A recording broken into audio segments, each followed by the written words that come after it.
Welcome to the Book of Endless Pages. Today we are going to be looking at Wind and Truth, chapters 5 and 6. Starting right off, this chapter instantly marks Kaladin unsafe from the Sanderlanche. In one of my previous entries, I mentioned that Kaladin could potentially be safe because it sounds like the in-world book, Knights of Wind and Truth, is written by him. However, the epigraph of this chapter seems to bust that. As a historian, I find such nuances relevant.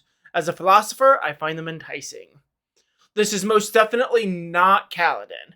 Yasna is the first person that comes to mind, but I wouldn't be surprised if it ends up being someone we haven't heard of yet, or someone who we don't realize is now a historian and philosopher. Getting into Shallan's drawing, it appears that she's accidentally drawing up her shindy. She had accidentally warped the shading of one wall into a face. This is later revealed to be Ba'idel Mishram. I have a theory coming out later this week that was sparked by this Shallan chapter related to Ba'idel Mishram. Be sure to subscribe so that you get updated once it drops. I really enjoy Shallan's exchange with Nodum, where she reassures him that he shouldn't force himself to bond to Radiant. I'm hoping that although Shallan does beat herself up for this, because it's going against her mission, and dissuading Nodum from joining, I really want it to actually turn into something that helps in the long run. Maybe it's Shallan insisting they don't want to force bonds, which helps Nodum convince even more Honorsprn to join the cause, or an arc where Nodum reclaims the Seas of Shadesmar. That could also prove to be a massive boon to the Kholin Alliance. Kalek and Shallan's conversation brings up something I've been wondering about for a long time. I believe the term imbricated, which means an overlap of the same power, will be something we see in other series, especially the next era of Mistborn.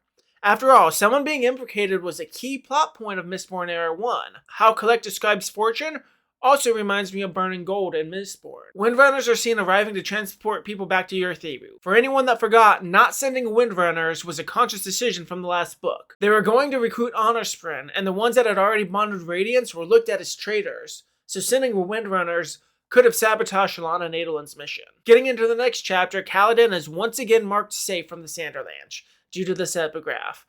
Now that the Winds and Heralds have vanished, I have only two sources who can speak of these events. They are my witnesses. Now, unless you believe that the two witnesses are Szeth and Nightblood, the latter of which I do believe would be an extremely reliable narrator, then Kaladin and Szeth should be safe.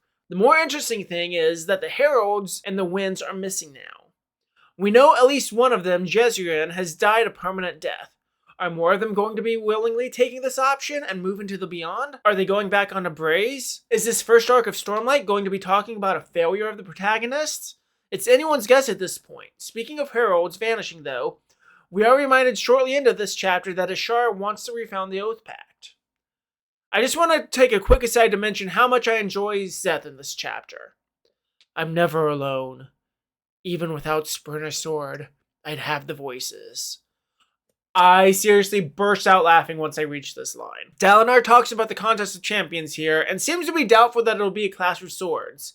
I still think it'll be Dalinar that enters the contest, but I am curious about if Odium has some trick planned. And no, not him having to fight Gavinor. I have thrown out some really crazy theories, but even I don't subscribe to that. We get to a couple random tidbits of lore coming up. Tower Light only works at Tower. Kaladin creates pressurized air to stabilize the pressure around himself at higher altitudes as well. Not something I was expecting to be brought up, but for the science part of it, it is actually pretty significant.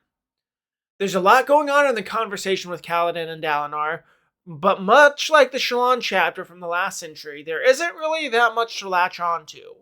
We are getting an idea of what to expect from the book, but that's about all. That is until Dalinar asks Kaladin about the cloak. Dalinar asking Kaladin to be his heir is not what I expected. I love it. I absolutely love it. But I did not see it coming. And unfortunately for Dalinar and Navani, I don't believe they are marked safe from the Sanderlanche.